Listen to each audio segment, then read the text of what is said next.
sabe que ser despolitizado é moda, né? Ser ignorante é moda no governo Bolsonaro. Quanto mais ignorante, mais moda. Melhor.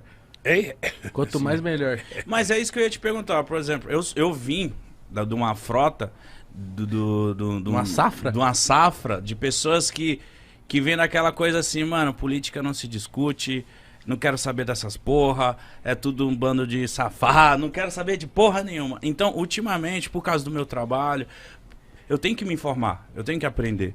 Mas só que eu vim com isso na minha cabeça, de não quero saber de nada, não quero discutir, vai com esse papo chato pra lá. Por que você acha que no Brasil tem muitas pessoas que têm esse posicionamento de tipo assim, mano, eu não quero saber nem do Lula, nem do Bolsonaro, nem de ninguém. E aí acaba que a pessoa não serve pra nada também, né? Se ela não se posicionar e etc. Ô, Mitica, eu vou te contar uma história minha. Em 1978, eu comecei a ficar famoso porque nós fizemos as primeiras greves dos metalúrgicos no ABC. Eram greves, sabe? Primeiro foi greve por fábrica, depois nós fizemos greve. Nós fazíamos assembleia no estádio com 100 mil pessoas. Era muita coisa. Então, aí o pessoal começou a me convidar para ir para a política. E eu dizia assim, eu achava que eu era inteligente, eu dizia assim, eu não gosto de política e não gosto de quem gosta de política. Eu achava que era o máximo. A imprensa batia palma, eu saía na primeira página dos jornais, finalmente surgiu um operário que não gosta de política, ele não quer o poder, ele só quer melhorar um pouquinho o salário dele e tal. Aí, cara, foi passando 3, 4 meses, eu estava na rua fazendo campanha, sabe para quem? Pro Fernando Henrique Cardoso. Por quê? Porque ele era candidato ao Senado, sabe? Ele disputava com o Montoro e com o Cláudio Lembo. E ele tinha votado do exílio, era uma figura interessante, porque era mais jovem, porque era um cara mais à esquerda, sabe? Mais à esquerda, mas depois ficou mais à direita e tal. Mas eu tinha uma boa relação com ele, e não foi ele que pediu para mim, não. Fui eu que fui pedir para ele para apoiá-lo. Eu e muitos sindicalistas. Aí depois eu descobri que se a gente não cria um partido político, a gente estava ferrado. Porque você nunca pode esperar que alguém faça por você aquilo que você mesmo tem que fazer. Então você fica esperando que o Congresso Nacional aprove as coisas boas para o país. Você já parou para analisar quem é que está no Congresso Nacional?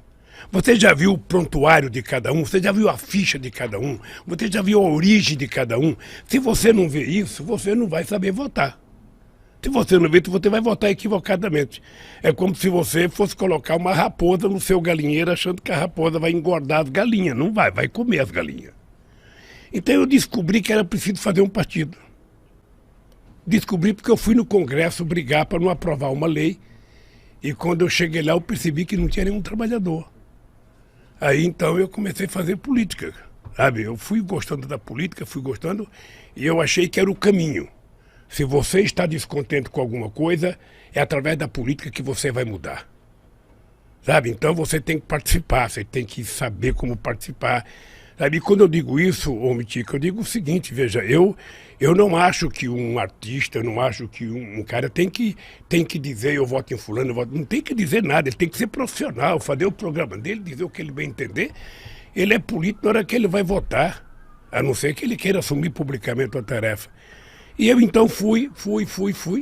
E depois, você pensa que eu imaginei ser candidato a vereador uma vez? Nunca me passou pela cabeça. Mas quem te incentivou de você virar um candidato a vereador? Veja, eu não fui vereador. Eu fui candidato a deputado a governador de São Paulo em 82. Eu, Franco Montoro, Reinaldo de Barros, Cláudio, Jânio Quadros. Era assim, eu fui candidato, eu pensei que eu ia ganhar as eleições. Cara, eu estava famoso por causa das greves. Eu estava famoso. Eu ia pro interior de São Paulo, era gente na rua aqui. As pessoas não imaginavam como é que eu juntava tanta gente na rua. Eu dava autógrafo. Tinha um livro que foi lançado meu chamado Lula, Entrevistas e Discursos. Eu descia do palanque, lá tinha que dar autógrafo, sabe? Eu pensei que eu ia ganhar as eleições. Puta merda, só tive 10% dos votos. Fiquei em quarto lugar, perdi até do Jânio Quadros. Mas de primeira? Mas eu achei que eu ia Tava ganhar. convicto. O comício do encerramento da campanha no Pacaembu. Você não tem noção a quantidade de gente. Que ano que era, Lula? 82. 1982. Você não tinha nem nascido, cara. Não. Até eu tinha nem nascido. Não tava. Aí eu fui lá e aquela multidão de gente, sabe? Falei, Eu já falava, era meu. porra, vou ganhar as eleições. Já me via como governador. Sabe? Aí fiquei em quarto lugar. Uma frustração, você não tem noção da frustração. Eu até pensei em parar. Aí quando foi em 85, eu fui para Cuba. Eu conheci o Fidel. Aí fui lá visitar o Gente Fidel. boa? Hein? Gente boa? Gente boa. Aí começamos a conversar sobre política. Aí eu falei, ó, Fidel, eu estou pensando em parar porque eu pensei que eu ia ganhar, não ganhei, eu só tive, sabe, 10% do voto. Ele falou, quanto que é 10% do voto? Eu falei, é 1.254.000 votos. Ele falou assim para mim, ô Lula, não existe na história da humanidade nenhum operário metalúrgico que já teve 1.254.000 votos, cara. Você teve uma puta de uma votação, para com esse negócio de que você foi derrotado, não tem.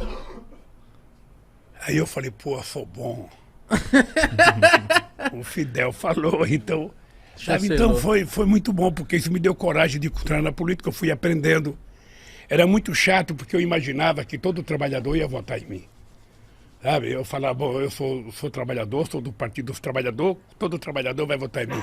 Puta, eu ficava nervoso, mais nervoso. Eu ia fazer comício nas estradas, chegava, sabe, nos corta. A classe média, sabe, apoiava a gente, batia palma, sabe, nas universidades, todo mundo.